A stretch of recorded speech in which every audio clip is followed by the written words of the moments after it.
Okay, here are the key parts for Circles by Post Malone. We have an opening riff that goes alright, so we're on fret 3 on the E string. That note's a G note. And then if we're learning our notes, we know that after G comes G sharp and then A. So our notes go G, A, G, E. What's vitally important there is the rhythm. It goes 1, 2, 3, 4, 1. Okay, so it doesn't go 1, 2, 3, 4, it goes 1, 2, 3, 4, 1. So there's a rest on beat 1. So we count it out and we go 1, 2, 3, 4, rest. 1, 2, 3, 4, rest.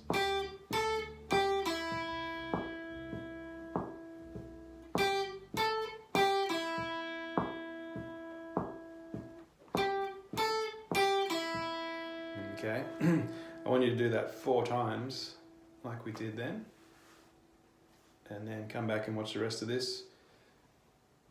Okay, so I'm assuming that you've paused the video, learnt the riff, and now we're into the next part of the song. This is more difficult. We are on the A string on fret 3. Fret 3 on the A string is a C note. And we play it twice. And we go. Okay, the riff that we're playing here, I'll play you the entire riff, because it sounds like this.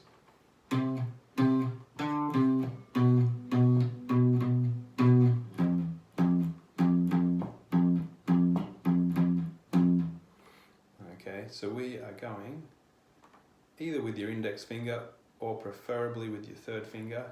And then we're playing open D. Back to C.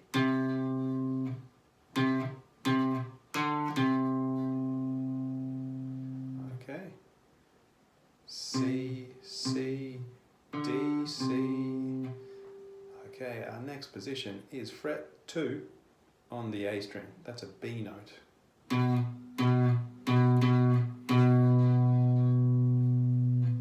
So we've gone.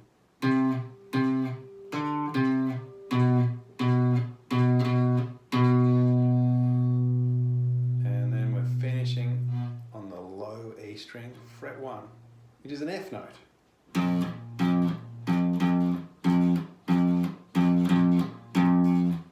Now, it's really important that you play with your pick on this riff, not your fingers, and don't have too much sticking out. In close to the strings.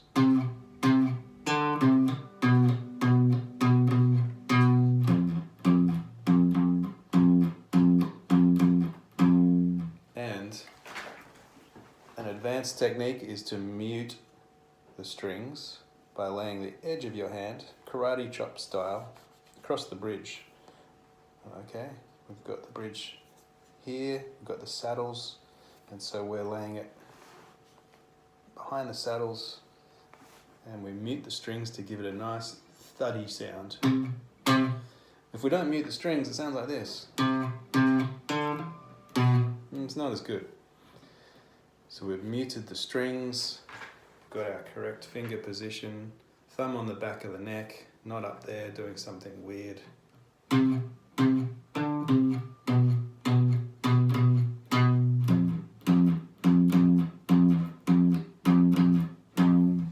Good. So that riff, we need to play that 4 times.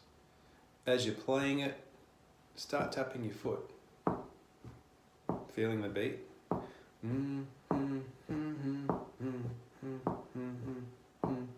Okay, so pause the video now and work on that riff until it feels fluid, and then connect the first riff, 4 of those, with 4 of these.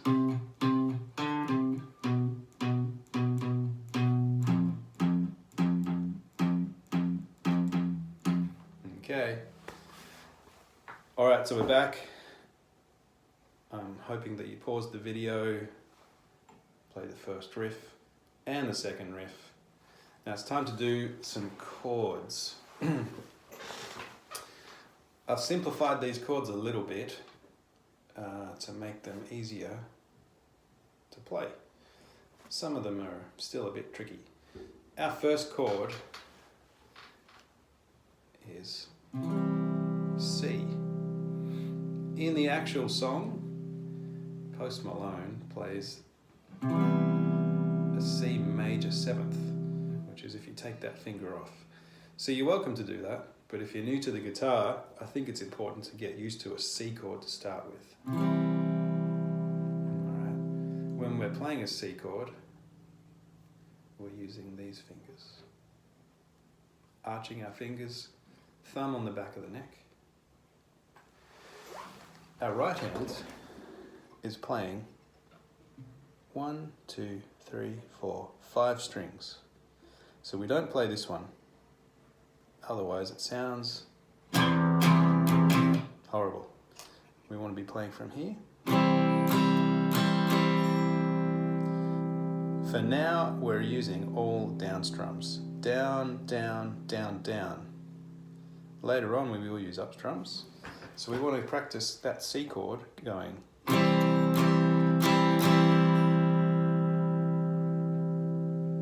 Okay.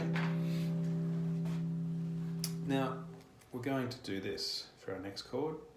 We're just going to put one finger there.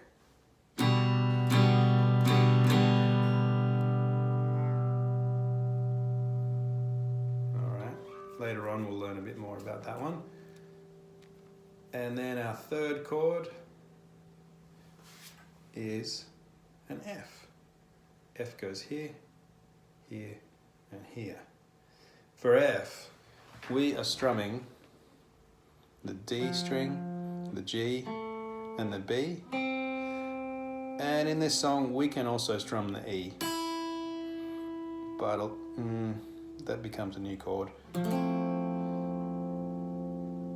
Alright, so that's called F major 7. If we put the high E on there, it doesn't matter if you strum it or if you don't. And so we've got our 3 chords so far. We've got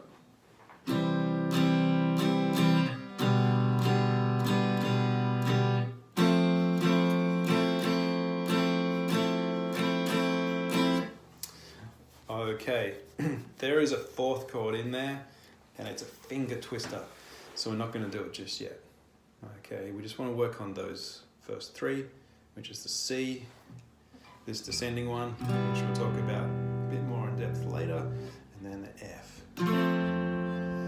So we've got our 3 elements to this song. There is the, and there's this one.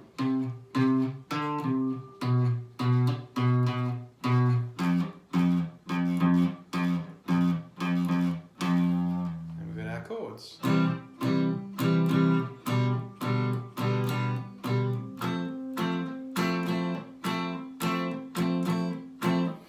Alright, so that's going to get you started working through each one 4 times. Pausing, making sure your technique is correct with your thumb on the back of the neck, arched fingers, strumming from the correct strings. Super important, and getting our timing so that we can keep a steady tempo throughout each section.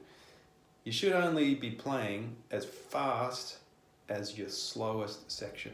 So the bit that you find the most difficult, pull the whole song back to that tempo and only speed up the tempo as that hard bit gets easier. Okay, so until next time, when we're going to explore that chord a bit more and the final chord, F minor, it's a bit of a killer. Until then, work on those 3.